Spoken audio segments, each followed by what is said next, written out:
All right, everyone, welcome back to a Rollins Ever After with Katrina and Teray.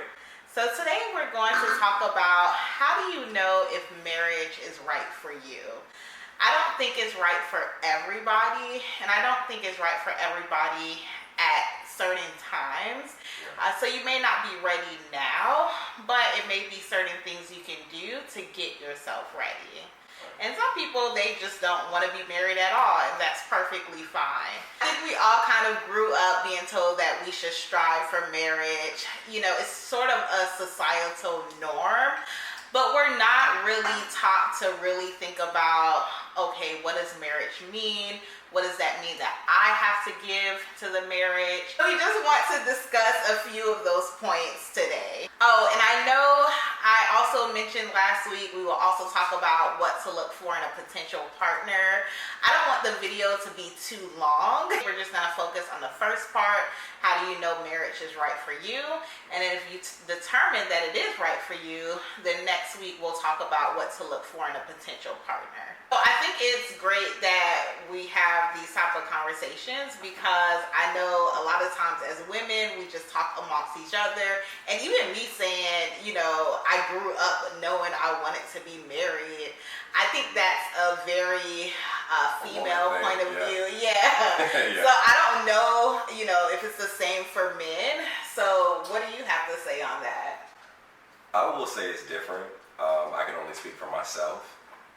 But I do think that, you know, most men, even the concept of marriage isn't something that, I'm only going to speak for myself. Of course. Teray, as I was growing up, it was never even something that we were talking about, when I would get married. Like you say a lot of times, you know, I hear her say a lot of times, you know, when I was a little girl, ever since I was a little girl, I envisioned, you know, insert something that she envisioned. And for me, you know, I hadn't thought about marriage until my 20s. You know, I do think it's a different point of view, and a lot of times those things can clash because you have it's a different dynamic. Sometimes you will have the wife or the girlfriend that, you know, has been looking for marriage, and, you know, the boyfriend, soon-to-be husband, that this is a brand new thing to him. So I do think that a part of you know, knowing if you want to be married is being exposed to it at a younger age. Maybe we could do the next generation a solid by you know, exposing marriage. You know, I didn't grow up with a married mother and father, so I never talked about it. Yeah, so even like the difference between the male and the female perspective, and you know, it's always generalizations, of course, but I think even just like how you grew up, so he didn't grow up with his parents married, and like he said, he didn't really see a lot of people who were married. Okay. So if you're not really exposed to something, it probably is not something you really desire. Right. Whereas me, my parents are still together. Most people in my family are married, so I think that also just played a role in me wanting to be married and just seeing it more as something that you do. And I didn't really think about, okay, is this something that me personally as Katrina wants? You, since you said in your 20s, that's when you really started thinking about it. So what do you think made you start to think about getting married? Not when I say my 20s. I guess I would say that's my first time that I thought like about the logistics of being married. You know, I do feel like, and it's not game, I've told you that before, I felt like when I met her, I was going to marry her. I felt that when I met her. But that was like, you know, I thought that, and then it was, you know, on to whatever else we were doing. But as far as logistics, I didn't think about that. How did you transform from, even for me, and I'll answer too, like how did you transform from the image and the, you know, the fantasy or the dream of marriage, like even you meeting me for the first time and saying, oh, I'm gonna marry her, that's still like kind of, you know, that fantasy of marriage. Right. But when did you transform from that to, like you said, the logistics and actually the reality of being married? is it just like, you know, a love feeling? It's so much more deeper than that. Yeah, I guess for me, when did it become real? Yeah. It sounds like that's what you're asking. It became real for me when we got engaged. So when I asked you to marry me, when I asked her to marry me, that's when it was real. That's when in my mind I'm like, okay, I'm ready. And I think, you know, at least for me, it took me a while to be ready to be engaged, because, you know, I'm not the type of person that will get engaged and then, you know, bail, or get engaged and not get married at an appropriate time, or get engaged and then have cold feet. So the act of getting engaged was almost as pivotal as the act of getting married for me. And I think it's the same way for most men, because I don't know if we have that whole, the fantasy of marriage like the average woman has. Like, oh, ever since I was a little girl, I thought about this. I think that, you know, for us, it's more of okay, I'm ready to settle down, and this is the person I want to live with for the rest of my life. So for us, I think just in general, it's more of a logical. It's like logical, or more of a logistical type of decision to make than it is whimsical. Is that the word I'm looking for? But it's not like, oh, I was just, you know, I'm ready.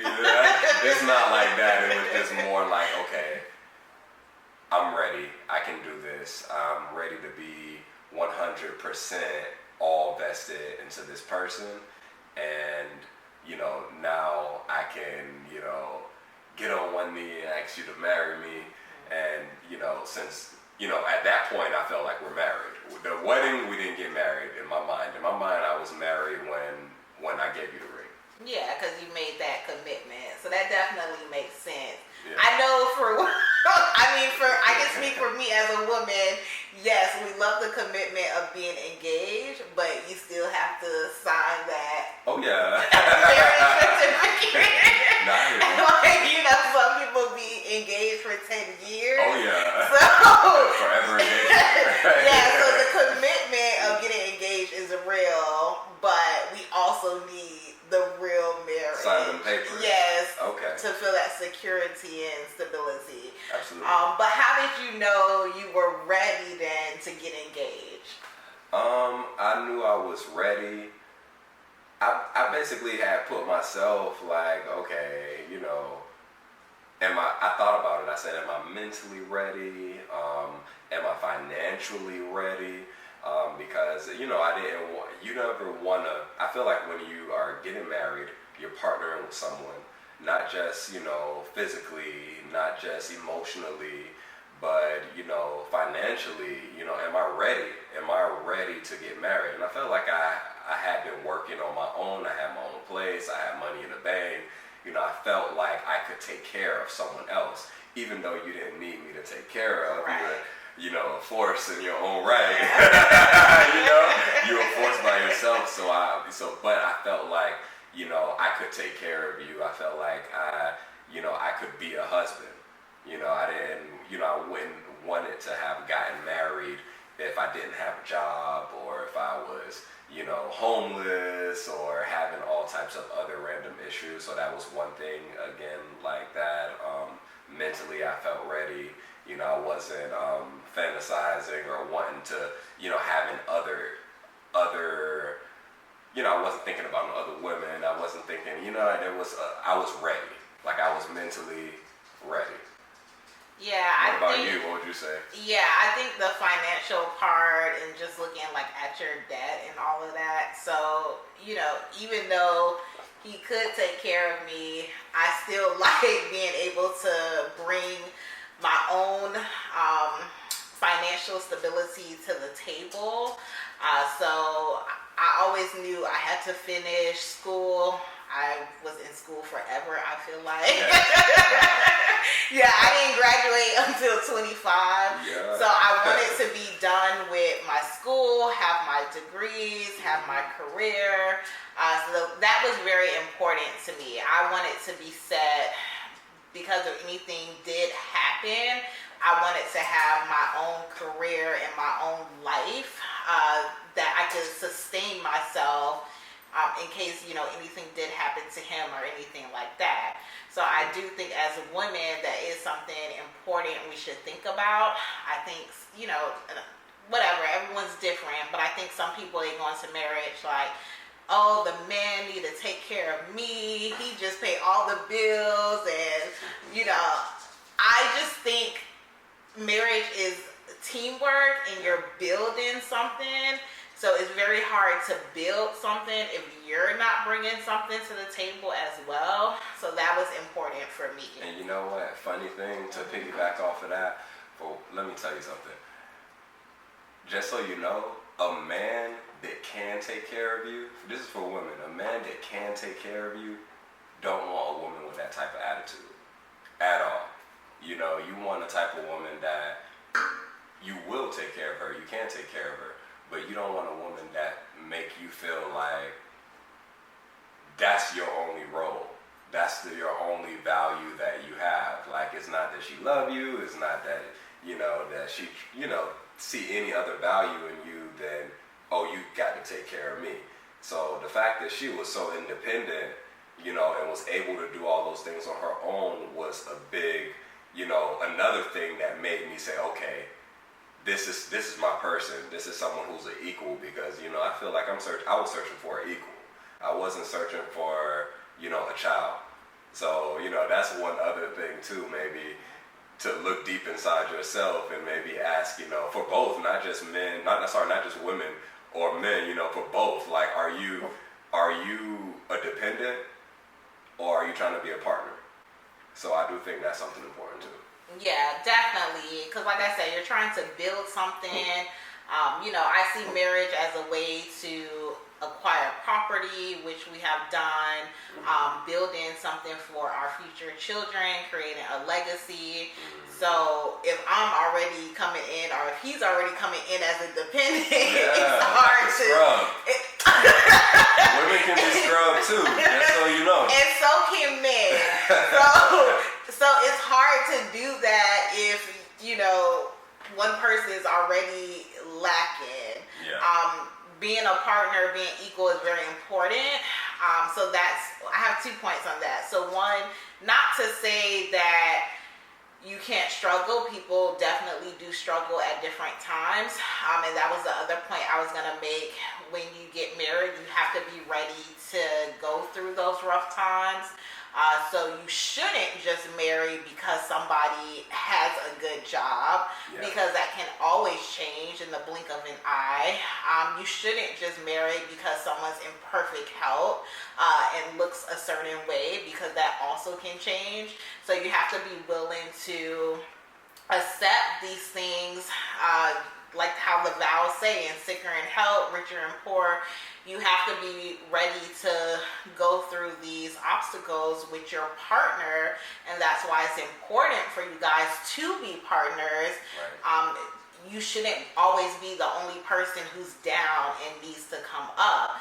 It should be, okay, you're down, I can take care of you, I'm down, you can take care of me, and vice versa. Right. And so that's why it's very important to be equals and to be a partner. Right. What he said about the fact that, men don't want to just be seen as an ATM, same thing. As a woman, I didn't want to just be seen as a maid or a cook.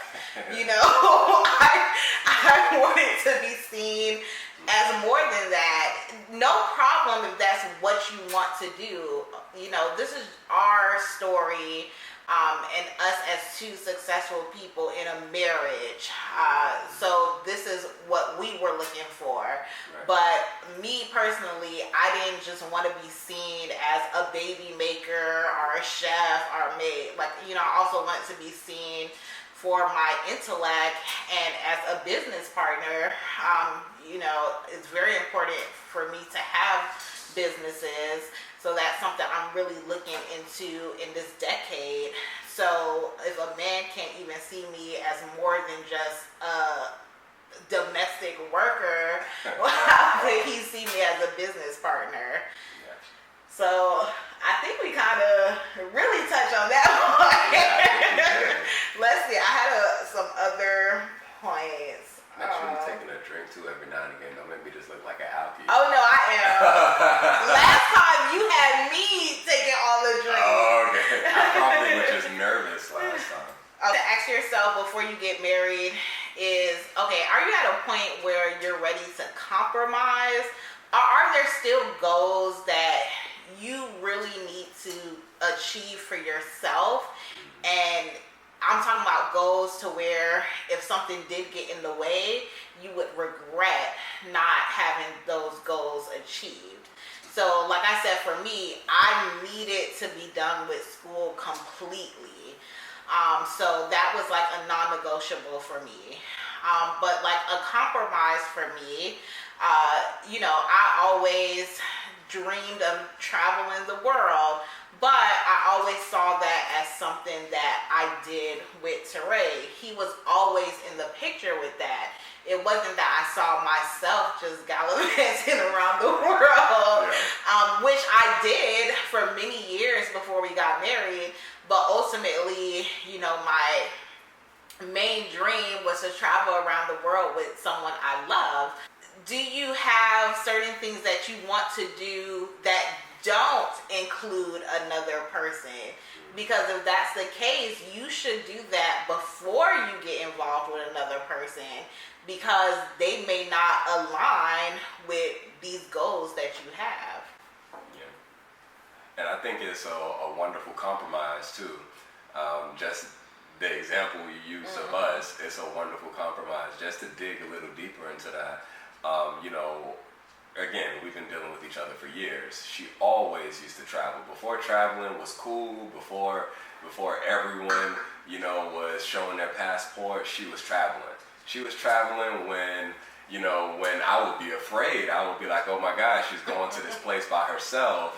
And she's hiking in the jungle or something like that, like craziness. I think one time, funny, this is off on a tangent. One time I actually, what was that, No Madness, the travel group? Yeah. Where I basically put out an ad, like, have you seen this woman? I was in Guatemala.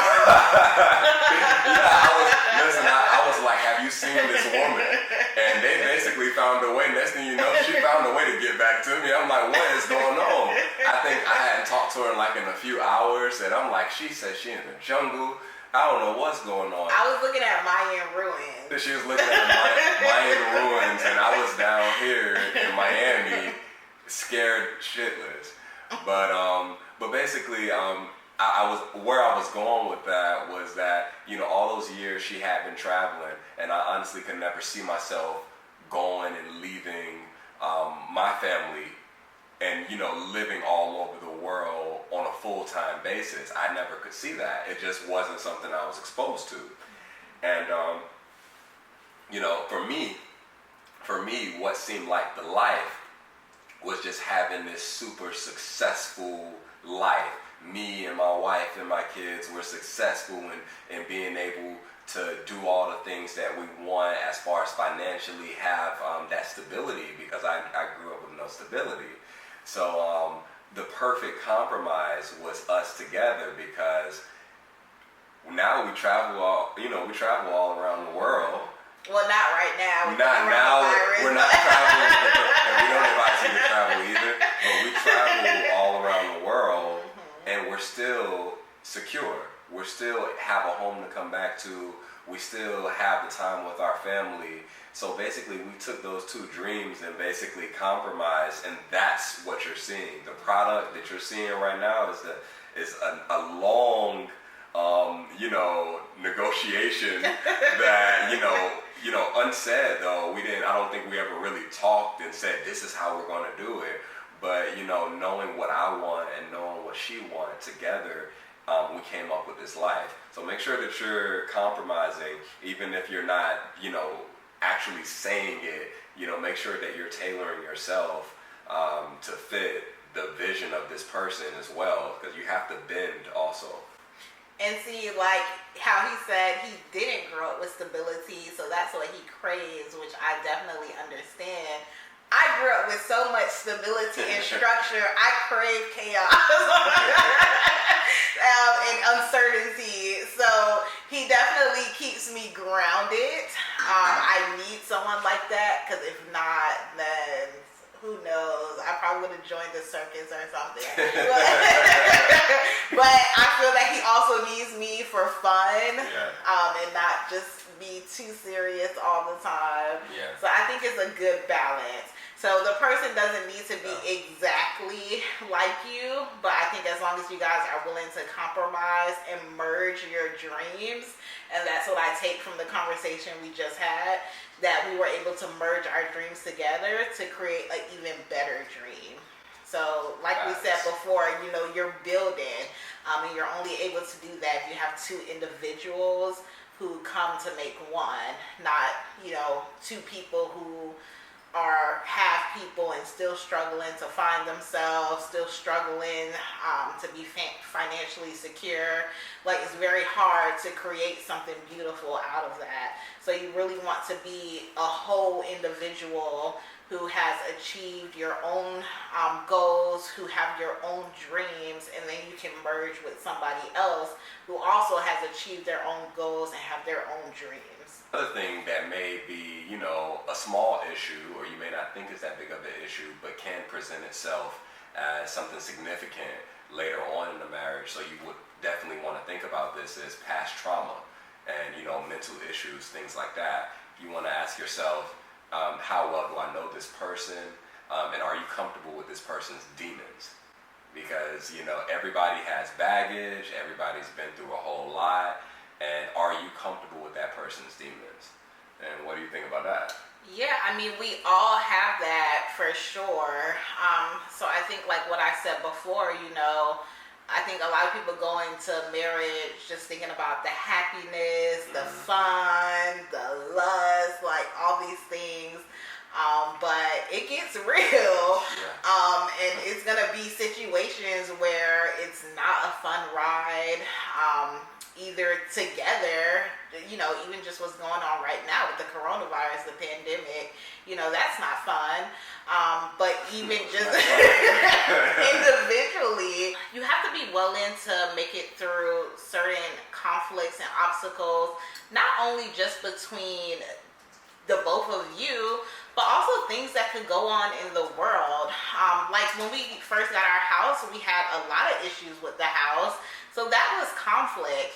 That wasn't something that we had an issue with each other, but that's a real problem that we have to deal with. So you have to be willing to work through those problems together, still work on your marriage, and be there for the times that may not be as fun as the other times.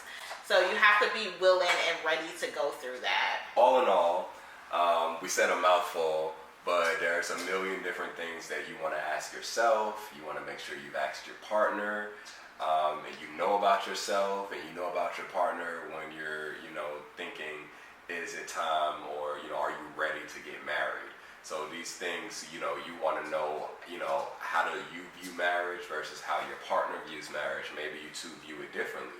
Maybe it was idolized in your household. Maybe it wasn't in his or her household. So you want to make sure that you both have, at least you want to make sure that your ideas at least somehow match or are on the same level when that time comes. How are you financially? We talked about that. Are you in a position that, are you in a position that you're ready to add to someone else's life, or are you in a position where you're still dependent, where you feel like you're more, like you can only take right now? So, and that's not only in financing, just emotionally. Are you mentally ready to add to someone else's life, or are you mentally draining? There's some people that are, literally mentally drainers. They will drain you. So you want to make sure that, is that the type of person that you want to be married to? Is that you? Ask yourself those questions. So that we talked about, are you ready for life the way that it can hit you? Are you ready for, are you okay if this person gets sick? Are you okay if the life that you envisioned isn't exactly how it turns out? So you want to make sure that you're in love with the person and not just in love with what that person can do for you. Yeah. So I think we can wrap it up. I think we had a great conversation. For sure. So next week we're actually going to talk about things to look for in a potential partner or spouse. I think sometimes we don't look for the right things. Yeah. So we'll have another conversation about that next week. But we would love to hear you guys' comments. Let's keep this as an open dialogue. So definitely leave the comments below. Thank you so much for watching. A Rollins Ever After. All right, guys.